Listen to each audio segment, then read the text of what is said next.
O nosso convívio com o eterno e soberano Deus, por Erasmo Ungaretti. A Bíblia contém preciosas declarações que apresentam a majestade, a grandeza e o poder de Deus. Em primeiro lugar, desejo apresentar duas declarações que o profeta Jeremias faz no capítulo 10 do livro que leva seu nome. A primeira encontra-se no versículo 10 e declara: "Mas o Senhor é verdadeiramente Deus. Ele é o Deus vivo e o Rei eterno. Do seu furor treme a terra, e as nações não podem suportar a sua indignação." A segunda é encontrada no versículo 12, onde ele afirma: "O Senhor fez a terra pelo seu poder, estabeleceu o mundo por sua sabedoria e com sua inteligência estendeu os céus." Logo a seguir, no versículo 16, ele acrescenta: "Porque ele é o Criador de todas as coisas. Senhor dos Exércitos é o seu nome." O salmista também testemunha no Salmo 103:19, dizendo: "Nos céus estabeleceu o Senhor o seu trono, e o seu reino domina sobre tudo." E o Salmo 24, versículo 1, proclama: "Ao Senhor pertence a terra e tudo o que nela se contém, o mundo e os que nele habitam." E este mesmo salmo se encerra com uma indagação, a qual é de imediato respondida: "Quem é esse Rei da Glória?" "O Senhor dos Exércitos, ele é o Rei da Glória." Versículo 10. O profeta Isaías completa estas afirmações com uma declaração que o próprio Deus lhe fez: "Para que saibais e me creiais, e entendais que eu sou o mesmo, e que antes de mim, Deus, nenhum se formou, e depois de mim nenhum haverá." Isaías 43:10. Quando um dos escribas perguntou a Jesus qual é o principal de todos os mandamentos, imediatamente ele respondeu: "O principal é: Ouve, ó Israel, o Senhor nosso Deus é o único Senhor. Amarás, pois, o Senhor teu Deus de todo o teu coração, de toda a tua alma, de todo o teu entendimento e de toda a tua força." Marcos 28:30. Nenhum dos grandes governadores, reis, imperadores ou ditadores que abusam do poder que por direito não lhes pertence, puderam se apresentar com as palavras que Deus usou quando revelou a sua pessoa a Moisés: "Eu sou o que sou." Êxodo 3:14. Somente Deus pode revelar-se com esta declaração. Ela não é apenas uma verdade teológica profunda, antes ela é um chamado que pede uma resposta afirmativa de fé. Nesse dito "eu sou", uma frase tão pequena, Deus revela ser aquele que existe por si mesmo, que não se deixa dominar nem ser manipulado por ninguém. Ele é infinitamente livre e soberano sobre tudo. Ele é aquele que existe por si mesmo, autossuficiente, tem em si toda a razão e é a fonte do seu próprio ser. Não há nenhum outro que possa ser igual a ele. Esta declaração divina, "eu sou", não indica um título que Deus dá a si mesmo, mas sim apenas uma indicação de quem ele é. Com esta diminuta frase, Deus apresentou a plena grandeza da sua pessoa. Ele é aquele que tudo criou e a tudo determina. Toda e qualquer autoridade que existe no mundo é temporal, é terrena. Somente ele é a única pessoa que tem vida sem origem e é a única fonte de onde a vida procede. Ele é a razão e a origem do seu próprio ser. Ele não depende de nenhum que queira ser como ele. Deus é eterno e imutável. Ninguém o antecedeu no tempo e na autoridade que ele possui. Ninguém houve antes dele, assim como não haverá outro que possa vir após ele. Nada poderá superá-lo. A realidade no qual Deus vive é a eternidade. O livro de Apocalipse, em diversos textos, exalta a autoridade divina. No capítulo 4, versículos 8 e 11, são apresentados 4 seres viventes que não têm descanso, nem de dia nem de noite, proclamando: "Santo, Santo, Santo é o Senhor Deus, o Todo-Poderoso, aquele que era, que é e que há de vir." E também há os 24 anciãos que se prostram diante dele, proclamando: "Tu és digno, Senhor e Deus nosso, de receber a glória, a honra e o poder, porque todas as coisas tu criaste. Sim, por causa da tua vontade vieram a existir e foram criadas." Deus é o único ser soberano sobre o universo. No Antigo Testamento, o segundo livro de Reis, capítulo 19, versículo 15, nos apresenta a oração feita pelo rei Ezequias, que clamou: Ó Senhor, Deus de Israel, que estás entronizado acima dos querubins, tu somente és o Deus de todos os reinos da terra. Tu fizeste os céus e a terra. E ele completa o capítulo atestando: para que todos os reinos da terra saibam que só tu és o Senhor Deus. O profeta Jeremias 10:6 testifica: ninguém há semelhante a ti, ó Senhor. Tu és grande e grande é o poder do teu nome. Quem te não temeria a ti, ó Rei das nações? Pois isto é a ti devido. Porquanto entre todos os sábios das nações e em todo o seu reino ninguém há semelhante a ti. No Novo Testamento, o apóstolo Paulo exalta a pessoa de Deus dizendo: assim ao Rei eterno, imortal, invisível, Deus único, honra e glória pelos séculos dos séculos. Amém. 1 Timóteo 1,17. Irmãos, depois de termos recordado estes textos que os profetas do Antigo Testamento e o apóstolo do Novo Testamento calorosamente proclamaram e nos instruem hoje, porque foram escritos para serem lembrados através dos séculos, pergunto: nós hoje, quando oramos, estamos plenamente conscientes da grandeza do Deus a quem nós nos dirigimos quando oramos? Como cristãos, estamos ciosos de que essas nossas orações são feitas ao Deus que tem em suas mãos todo o soberano poder? Nós não podemos negligenciar o fato de que, sempre que oramos, nós estamos nos dirigindo diretamente ao Deus, que é o alvo supremo da nossa fé. Quanto respeito devemos dedicar a Ele?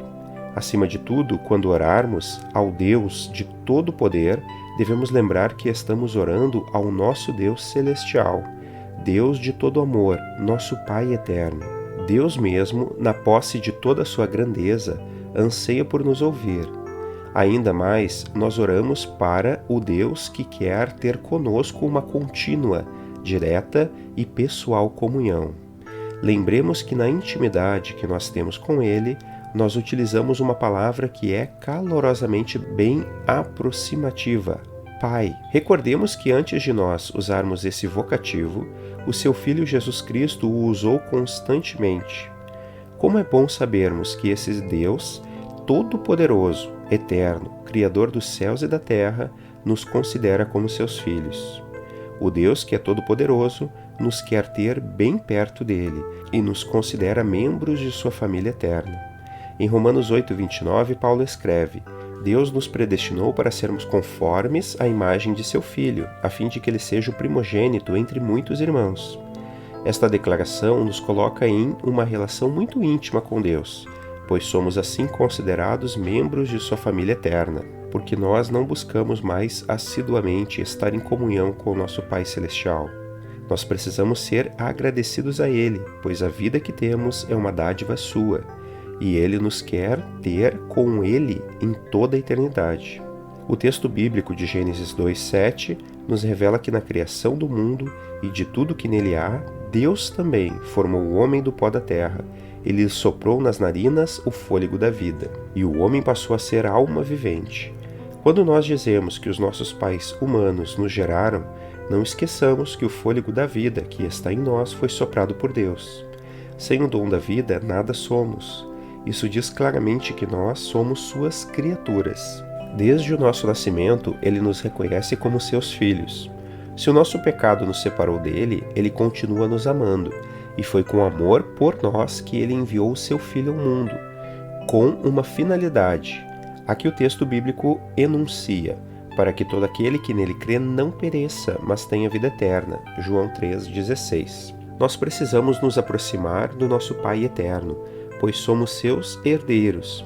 A Epístola aos Hebreus 12, 28 e 29 nos indica: por isso, recebendo nós um reino inabalável, retenhamos a graça pela qual sirvamos a Deus de modo agradável, com reverência e santo temor, porque o nosso Deus é fogo consumidor. Este texto mostra para nós, que somos cristãos, que temos uma cidadania de um reino que jamais se desestabilizará. Se nós possuímos essa cidadania, nós temos que exercê-la com máxima responsabilidade, reconhecendo que ela é uma dádiva que só os filhos de Deus possuem. Esta cidadania procede do reino celestial e é ela que nos insere nele. O texto também enuncia que nós recebemos a graça e a bênção de servir a Deus com alegria. Graça é a expressão ativa do amor que Deus tem para conosco. É ela que estabelece a perfeita unidade da sua pessoa com a nossa pessoa e com Jesus e com o Espírito Santo. Que honra significativa nos é dada, esta de servirmos o nosso Pai eterno, agradando-o com intenso amor. Não há nada mais valioso para nós do que esse ato de servir ao soberano Rei, que possui um reino que é inalterável, infindável e de total estabilidade. Não nos esqueçamos que o texto que citamos por último indica alguns atos que nós devemos executar. O primeiro é servir a Deus de modo agradável, e que este ato seja feito com reverência, e também com santo temor, ou seja, com um elevado respeito, reconhecendo a grandeza da pessoa divina. Então, o texto faz uma forte afirmação: o nosso Deus é fogo consumidor. Esta frase não possui um sentido negativo, mas chama a nossa atenção para a santidade de Deus, que pela eterna lei da sua natureza, desfaz, consome, aniquila todo o mal que possa estar ainda presente em nós. Pois Ele quer que sejamos santos como Ele é. O fogo divino é uma bênção, pois ele purifica o nosso ser para que possamos ter em nós digna e continuadamente a presença do Espírito Santo ativa. Este fogo queima o pecado que nós amamos e a iniquidade e tudo que se encontra em nós, limitando a nossa fé, a nossa esperança e o nosso amor. A desobediência às leis divinas que se encontra em nós precisa ser aniquilada pelas chamas contínuas do amor divino. Este fogo pode, até mesmo algumas vezes, ser uma maldição punitiva quando nós nos consideramos cristãos e amamos as aberrações que dominam a sociedade humana. Deus não admite que os cidadãos do seu reino eterno participem daquilo que a sua santa palavra condena. Todavia, se nós nos achegamos ao Pai, livres do pecado e com reverência e santo temor, veremos como é grande o cuidado que Ele tem por nós, seus filhos amados. Precisamos nos colocar de joelhos aos seus pés para receber a força de que necessitamos para andar com segurança até o dia final. A Bíblia tem uma afirmação que precisa estar bem fundamentada em nós. Ela se encontra em Atos 17:28 e diz: pois nele, em Deus, vivemos e nos movemos, e existimos. Que esta frase faça parte da biografia de cada um de nós. Irmãos, se nós somos verdadeiros filhos de Deus, regozijemo-nos, estejamos felizes por este privilégio. 1 João 3:1-7 nos pede algo muito especial. Vede que grande amor nos tem concedido o Pai, a ponto de sermos chamados filhos de Deus, e de fato somos filhos de Deus. Por esta razão, o mundo não nos conhece, porquanto não o conhece a Ele mesmo. Amados, agora somos filhos de Deus, e ainda não se manifestou o que haveremos de ser. Sabemos que quando Ele se manifestar, seremos semelhantes a Ele, porque haveremos de vê-lo como Ele é. E a si mesmo se purifica todo aquele que nele tem esta esperança, assim como Ele é puro. Todo aquele que pratica o pecado também transgride a lei, porque o pecado é a transgressão da lei. Sabeis também que Ele se manifestou para tirar os pecados, e nele não existe pecado. Todo aquele que permanece nele não vive pecando. Todo aquele que vive pecando não o viu, nem o conheceu. Filhinhos, não vos deixeis enganar por ninguém. Aquele que pratica a justiça é justo, assim como Ele é justo. Amém. Erasmo Ungaretti, 2 de julho de 2016.